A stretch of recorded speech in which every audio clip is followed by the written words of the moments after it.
Gladys, what's up? Thank God it's Friday. Oh. Thank God. Well. Thank God. This is just what Roland wants to do this Friday. That's okay. Feel free. Enjoy the moment whilst it lasts. But it's time to give you the online review, tell you more what's happening online on various websites. We'll start with NigeriaOnline.com. Roland, can we go and just... Okay, we'll start with organized labor. She's a member of organized labor. We're starting with the Daily Graphic. Sure, with the Daily Graphic as captured by NigeriaOnline.com. Review price hikes or organized labor gives government ultimatum. Members of organized labor have issued a 1-week ultimatum to the government to reduce utility tariffs, and that's basically coming out from the meeting they held with government. And they couldn't really reach any consensus, so they came back for day 2.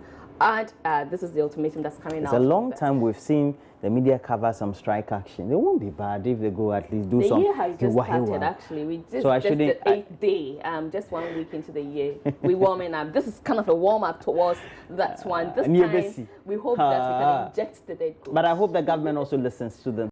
Because somehow both sides need to come to some compromises. Exactly. And as a consumer, I think that the hikes are steep.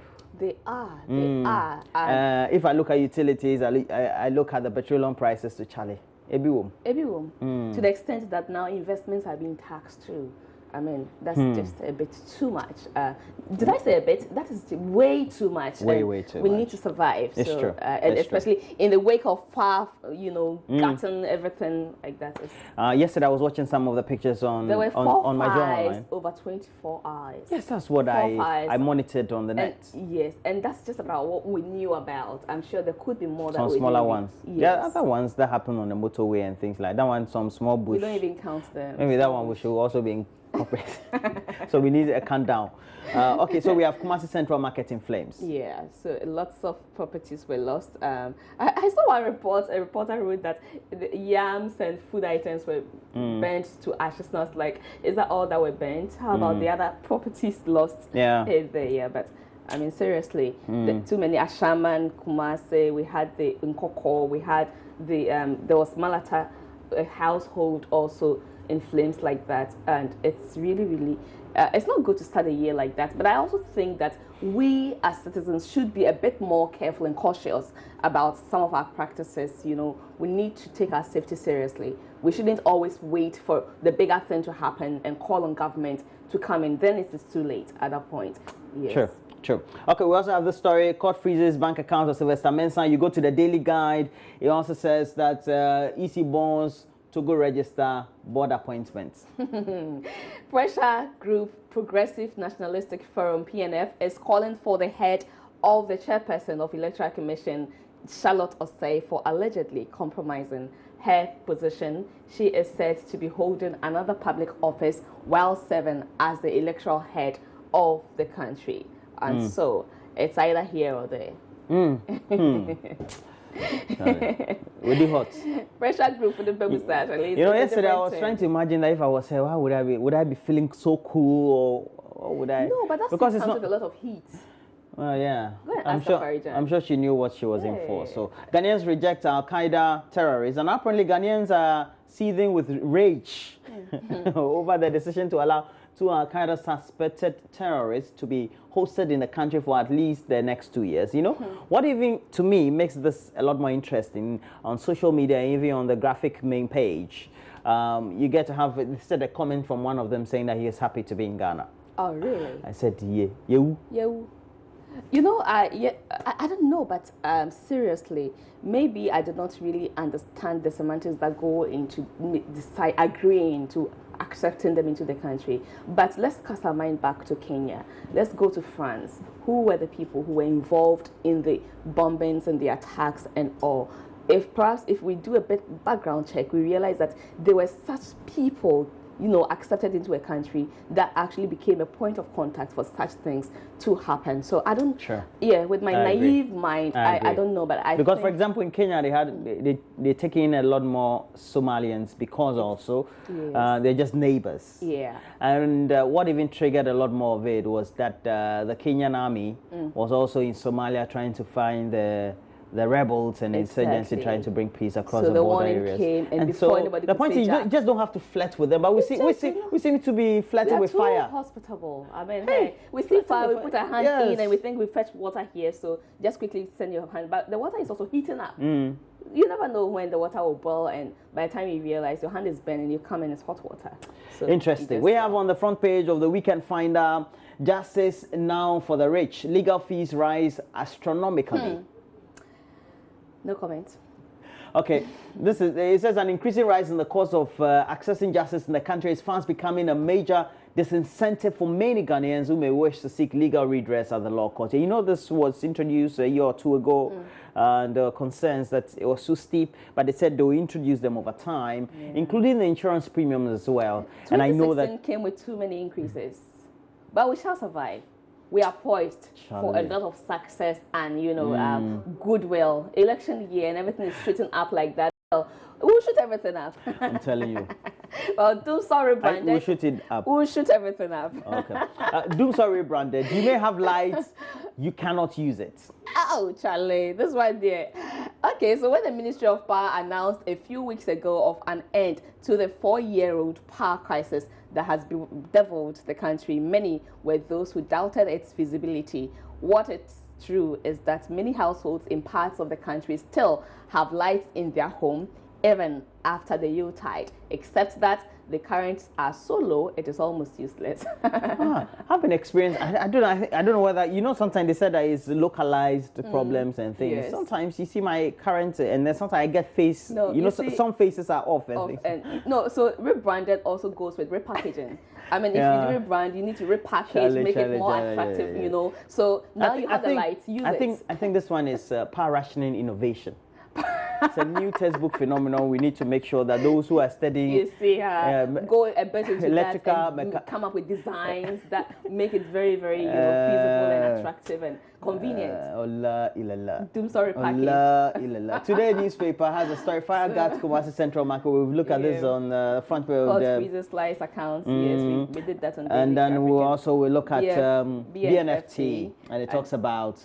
Government to rake in 3.2 billion cedis from new levies. Wow. Okay, so now we understand why too many levies here and there. That's what it's going to bring. But what is it going to be used for?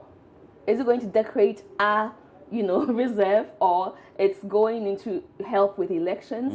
Elections, as in, it's just. I remember when the first meeting was convened with between the transport union chair people, as well as the labor minister. He said that we're in debt, say, in the ranges of over 4 billion Ghana cedis. So how do we incur all those debts when so many government, Charlie?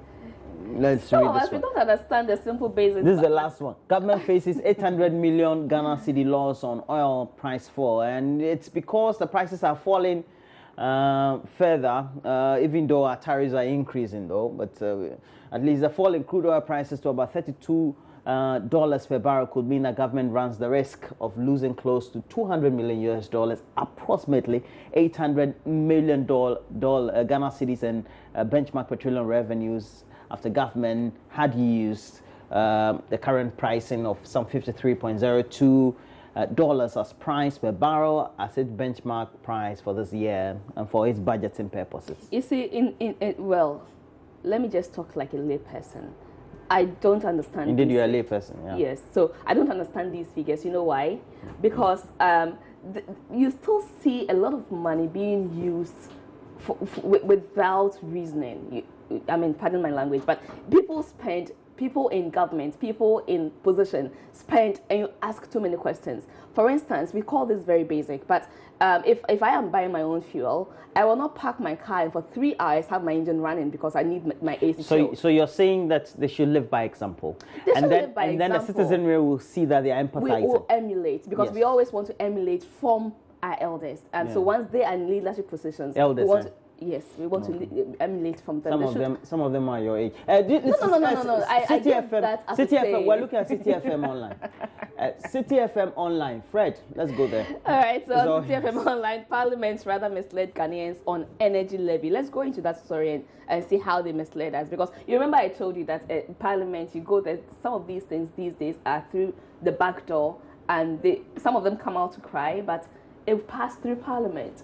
It's either there's a boycott or anger. Okay, so in what appears to be a case of blame game occasioned by the public outcry over the latest killer taxes on fuel prices, the chief executive of the National Petroleum Authority, NPA, Moses Asaga, says Parliament should rather be blamed for what he calls their failure to properly scrutinize the new fuel taxes, resulting in the 27% increase in ex-pump prices. This comes on the back of the legislature's resolve to drag Finance Minister Seth Terkper and the NPA boss before it for providing what it describes as misleading information provided them for the passage of the controversial energy sector. Roland, do you have a bit more insight to this story? Mm-hmm. You don't? Okay. So fuel prices at the pumps, okay, we all know how much it's going for now. So basically, the Moses Asaga do not understand why Parliament is inviting him to come and explain. So now Parliament is blaming Moses Asaga for giving them information they did not understand, or what? Is that what they are trying to say? But the accusation was that they didn't look adequately into all the other points or line items as far as that very bill that was brought before the House. So somebody needs to wake up. We are in election year. We must have good reason. Don't worry, complacency. We've seen it before. Everything has got precedence. And Ex-Guantanamo detainees pose no threat, according to the United States. I'm wondering how. But they are bringing them. Why would they say yes? I'm even wondering how the U.S. is. They think we have a lot more sophistication in security than them. Exactly. Why didn't they absorb them? But you see how quick they were to thank Ghana for accepting the truth. Yeah, interesting. How much money came with it? They said no money. Really? Ghanaians rate Mahama's performance as he chalked 3 years. You want to take that story, right? I wanted to go on to the next. Group pressures. You don't want to know the boss rating? To resign. Oh, we can take a look at it. Let's look at this. Ghanaians rate Mahama's performance as he chalks. It's on City FM online. You have, and you know, yesterday I made a tweet around 12, some few minutes past 12. I said, a year by this time, we would have been halfway into a ceremony to either swear into office an incumbent or a new president. Yeah, I think that was a very neutral text. I didn't see a lot of retweets of it though. Because it was too neutral. And yesterday actually was exactly 3 years since he held office. Yes. And it will be a year behind or before we have a new president or the incumbent. So at exactly 3 years since the inauguration of John Dramani Mahama as the 4th president of Ghana's republic, he has been he marked it. And 3 years ago on that day, the president took oath of office. We know that one. City hits the streets to find out what a cross-section of Ghanaians think of the president's leadership of the country within the period. For the majority of people who spoke to City News, they were of the view that the president is presiding over harsh economic conditions. Despite the current difficulties, others felt he deserved some credit, although he needs to do a lot more to improve the lives of the masses. Okay, so let's see. Another said he has done well, but there's more room for improvement. There's always more room for improvement. Let's look at BBC, the Africa page, and then we go from here. Dozens dead as Libya police targeted. Well, so at least 47 people are reported killed by a truck bomb targeting a police training center in the western Libyan city of Zliten. The West, with their allies and NATO, when they helped the rebels and invaded Libya, do they realize that since then, when Gaddafi was killed, there's no been peace in Libya? And you know, when you see the pre-conflict Libya pictures, and I know some who have also lived there, I mean, the vision of the man Gaddafi was just enormous. No, but you see, let's fantabulous. just is there a word like that? Fantabulous. Well, that's okay. It's a term. We understand you. But you see, let's just run through quickly. Look at Gaddafi. Look at Kwame Nkrumah. Look at let's go to Egypt. I think. I mean, even Saddam Hussein. You go through. You look at. They all said Mubarak should go off. Exactly. Now look at the chaos that's been created. Exactly. So the US is always up to something. They always are. I like the guts to explain. That's no comments to deny us. Last year, about my young beats Yaya Toure to award. We know. Why is that nobody is mentioning the day you? He did well for his selection alone. I think it's the second time he's been selected. Exactly. Yeah, and I think that he did well. That catches the world's attention. He just needs to make sure that he get good players around him to make him perform better. Yeah. And also he can't do it all by himself. Yes. Though he tries, on his own, but he needs a team to make it work. Okay, so we have to wrap up from now. And Benedict Owusu was at the GloCAF Awards in Abuja. He came early this morning through a chartered flight, and he'll give us the latest update. He's working so hard, and I'm really but he enjoyed the flight from Accra to Abuja. That's a lot of work. Calm down and come to work right after, just to make sure that you have your sports news updated. I mean, hey, Benedict, kudos. Yeah, yes. Benedict, did you really go? But director, did he go? Was it a mistake for my part? No, that's okay. Okay. When he comes, you explain that one. All right, we're taking a break. Yeah, we'll take a break. We'll be right back.